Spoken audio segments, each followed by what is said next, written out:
करेंगे दिल्ली से एक अहम खबर की, जहां मीनाक्षी नटराजन का नामांकन रद्द होने से जुड़ा ये पूरा मामला है।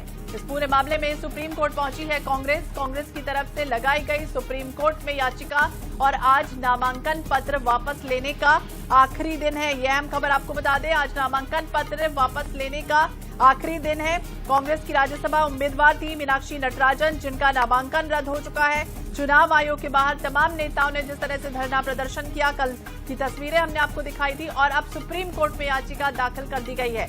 आज नामांकन पत्र वापस लेने का एक तरफ अंतिम दिन भी है। तो मीनाक्षी नटराजन का नामांकन रद्द होने से जुड़ा ये पूरा मामला है, जहां कांग्रेस ने इसे सीट चोरी बताया है, वहीं बीजेपी इसे सत्य की जीत लगातार बताती रही है। कांग्रेस नेता जिस तरह से कल नई दिल्ली में चुनाव आयोग के दफ्तर भी पहुंचे थे।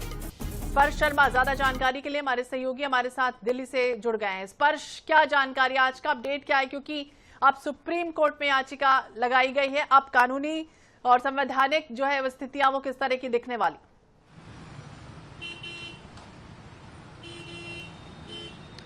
देखिए, मीनाक्षी नटराजन का जिस तरीके से नामांकन रद्द हुआ, उसके बाद में अब सुप्रीम कोर्ट जो है कांग्रेस पहुंच चुकी है। याचिका कांग्रेस की तरफ से देर रात में सुप्रीम कोर्ट में लगा दी गई है। चूंकि चुनाव आयोग की तरफ से स्थिति स्पष्ट कांग्रेस की तरफ से अभी तक नहीं देखने को मिलती हुई जो है नजर आई है।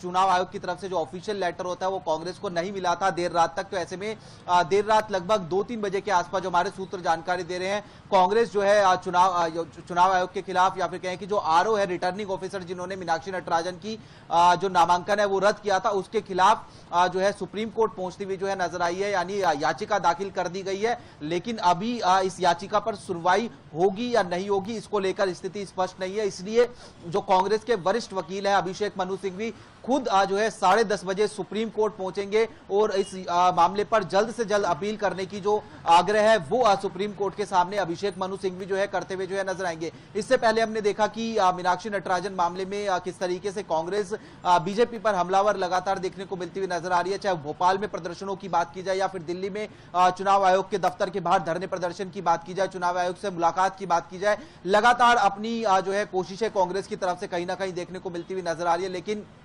बीजेपी का वही स्टैंड देखने को मिल रहा है। बीजेपी सीधे तौर पर कह रही है कि जो गलती कांग्रेस की तरफ से हुई है वो जो है कांग्रेस को गलती नहीं करनी चाहिए थी। आपराधिक मुकदमा जो है वो कहीं ना कहीं जो है बताना चाहिए था अपने नॉमिनेशन फॉर्म में, लेकिन कांग्रेस का यह कहना है कि वो आपराधिक मुकदमा नहीं है, आपराधिक मुकदमा नहीं है, बल्कि केवल एक नोटिस आया था, और नोटिस का जवाब जो है मीनाक्षी नटराजन की तरफ से दे दिया गया था। तो ये असमंजस की स्थिति है। लेकिन इस बीच आज नामांकन का जो है वापसी का आखिरी दिन है।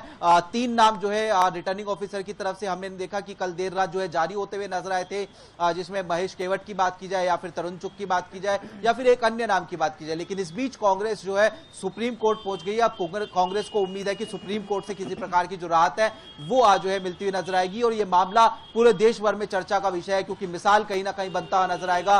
अगर कांग्रेस की जीत होगी तो बीजेपी के लिए एक बड़ी किरकिरी का विषय बनता हुआ नजर आएगा, और अगर यहां पर रिटर्निंग ऑफिसर का फैसला सही साबित होता है तो इतनी जो बड़ी पार्टी है कांग्रेस, उसके लिए किरकिरी का साबित होता नजर आएगा। बार बार ये आरोप भी लग रहा है, क्योंकि बीजेपी ये कह रही कि भाई अंदरूनी कहीं ना कहीं खींचतान मची हुई है, और तमाम कांग्रेस के नेताओं ने ही ये जानकारी जो है वो साझा कर दी है। दूसरी तरफ मिली भगत का आरोप जो है निर्वाचन आयोग का, ये कहा जा रहा है कांग्रेस की तरफ से। अब सच क्या है, और क्या समझे अब आने वाले समय में किस तरह की स्थितियां बनती हुई नजर आएंगी, और गड़बड़ी अगर हुई है, क्या नामांकन पत्र भी दाखिल नहीं कर पाई कांग्रेस ठीक से, इस पर भी अब सवालिया निशान लगेंगे, और घर का भेदी ही कांग्रेस ढाए गया, ये भी अब कहना पड़ेगा क्या?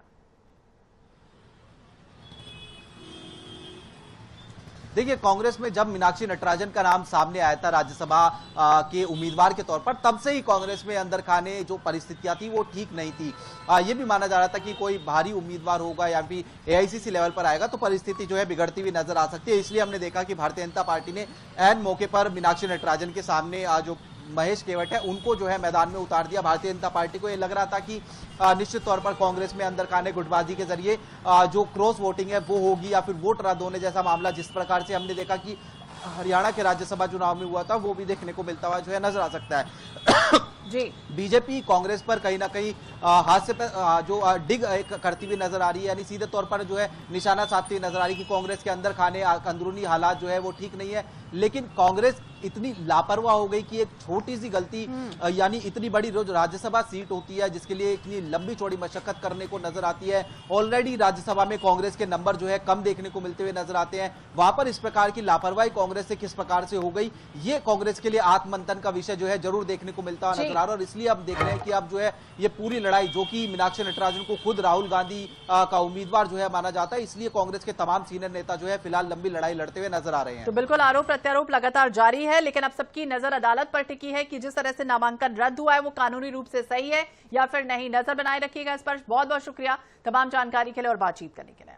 तो मीनाक्षी का नामांकन रद्द हुआ, लेकिन जो संग्राम है वो लगातार छिड़ा हुआ है इस पूरे मामले में। अब देखना होगा आगे क्या कुछ होता है। कांग्रेस जहां आरोप लगाती है कि नामांकन चुनाव आयोग की मिलीभगत से गलत तरीके से रद्द कराया गया और इसका सबसे बड़ा रास्ता कानूनी चुनौती है।